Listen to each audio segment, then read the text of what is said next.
अब हम प्रतिदर्श समष्टि ज्ञात करने हेतु कुछ प्रश्न लेंगे। प्रश्न 1, एक सिक्का उछाला गया और केवल उस दशा में जब सिक्के पर चित्त प्रकट होता है एक पासा फेंका जाता है। इस प्रश्न में एक सिक्का उछाला गया है, तो जब हम एक सिक्का उछालेंगे, ये मान लीजिए सिक्का है और इसको उछालेंगे, तो इसमें दो परिस्थितियां बनती हैं। या तो पट आएगा यानी टेल, या फिर चित आएगा अर्थात हेड। अब कहता है एक सिक्का उछाला गया, ये मान लीजिए सिक्का है और इसको उछाला गया, तो दो परिस्थितियां। अब ये कहता है और केवल उस दशा में जब सिक्के पर चित्त प्रकट होता है। ये देखिए इस स्थिति में कहता है एक पासा फेंका जाता है। अब यहां पर एक पासा फेंका जाता है, तो जब एक पासा फेंका जाएगा, मान लीजिए मैं यहां पर एक चित्र के द्वारा इस प्रकार से समझने के लिए पासा उल्लेख करूं, तो जैसे चित्त प्रकट होता है इसी स्थिति में एक पासा फेंका जाता है और इस स्थिति पर हमें प्रतिदर्श समष्टि ज्ञात करने के लिए कहा गया है। तो यहां पर पासा में चूंकि 6 स्थितियां होती, 6 परिस्थितियां होती हैं, 6 फलक में क्रमशः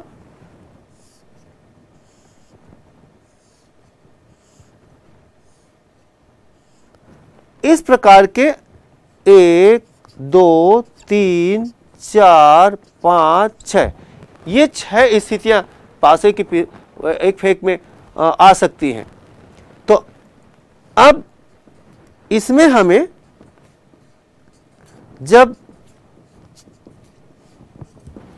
चित्त प्रकट हो, प्रश्न में कहा है केवल उस दशा में जब सिक्के पर चित्त प्रकट हो तब पासा फेंकना है।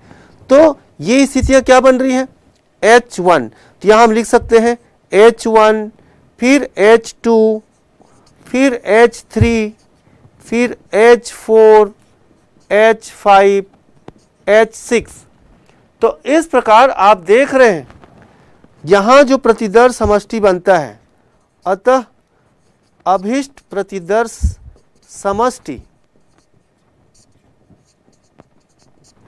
होगा S इज इक्वल टू, इन सारे संभावित उत्तरों को हम सर्पाकार कोष्ठक के अंदर रख देंगे। पहली स्थिति पट, फिर उसके बाद दूसरी स्थिति जब चित्त आता है तब पासा फेंक के हैं, तो उसमें ये 6 स्थितियां H1, H2, H3, H4, H5 और H6। तो इस प्रकार इसमें 1 2 3 4 5 6 7 अवयव हैं। तो प्रतिदर्श समष्टि को हम इस प्रकार से सर्पाकार कोष्ठक के अंदर उल्लेख कर देंगे और ये सभी अवयव इस प्रतिदर्श समष्टि का प्रतिदर्श बिंदु कहलाता है।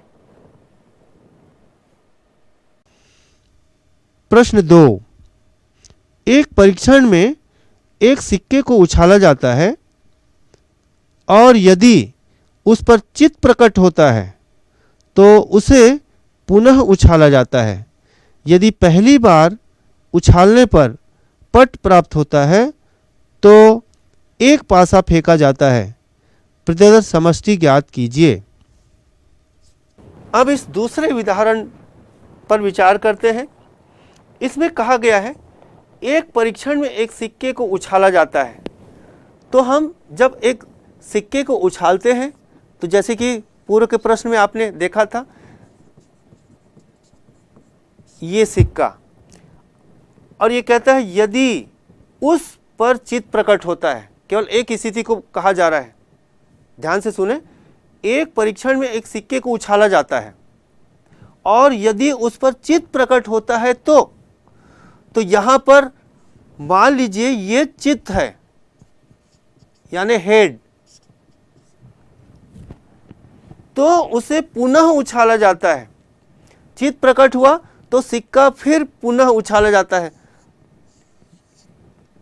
जब हम उसको पुनः उछालते हैं तब इस स्थिति में या तो इसमें हेड आएगा या टेल आएगा, अर्थात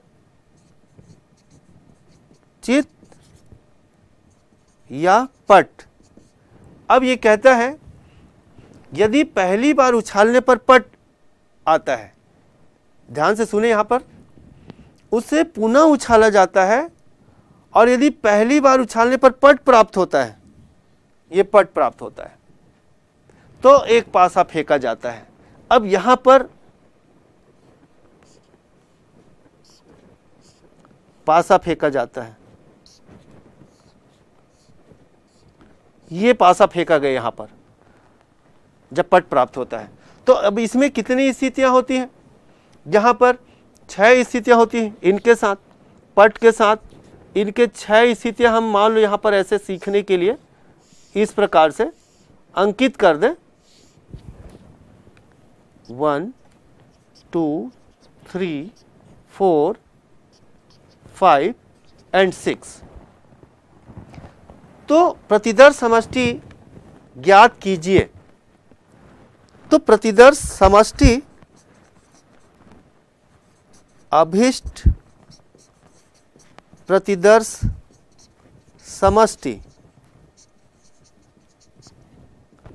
S इज इक्वल टू, सारे संभव परिणाम को हमें लिखना है।